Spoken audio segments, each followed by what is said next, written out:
Hi, I'm SamBuddy. And this is Jaf Phan. And we got another reading for y'all. And this time it's a little fan fiction. Right, Jeff? Yes, I think this one's entitled Oh Spaghettio. That's right. Oh Spaghettio. By Harry Sinclair, a god in the making. Yes, he's a god in the making.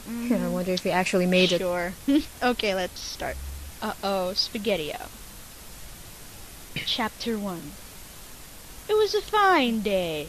Sun in the sky, birds in the sky, even airplanes were in the sky today, which was super.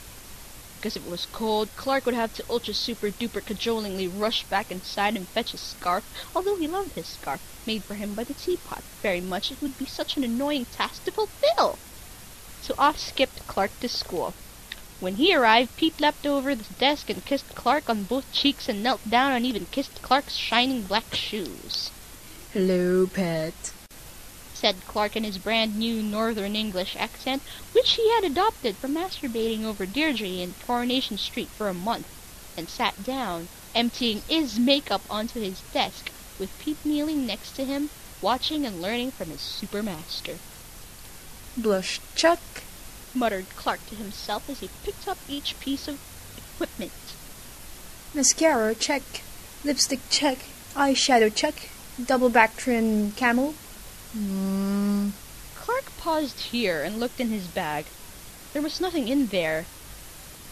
"Where's my double bactrian camel?" shouted Clark desperately, looking around for someone to say, "Ha ha, gotcha, Clark, here it is," but no one did.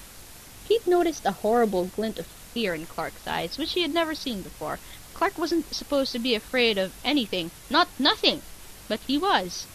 And Pete wet himself and belly-flopped home, shouting, "Verbatim, verbatim, verbatim, Tim." At that moment, Chloe walked in, smiling hysterically, which had become permanent since she got over Clark, and said through clenched teeth, "What's wrong?"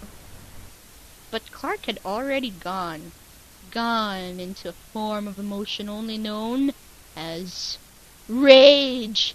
He was smashing up the He was smashing up the classroom, and everyone and thing in it. Bam, wham, sock, shoe, DC noises don't even make sense. Yes, they do. Okay, then, glad we got that sorted. So am I. Okay. And in a second, everyone was dead, and Clark was doing his makeup, preparing to search the world.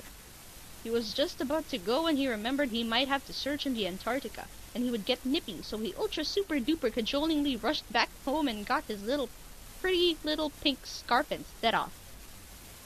He was right. He did have to search in the Antarctica, and he was right about it being a bit nippy too. It was a bit nippy.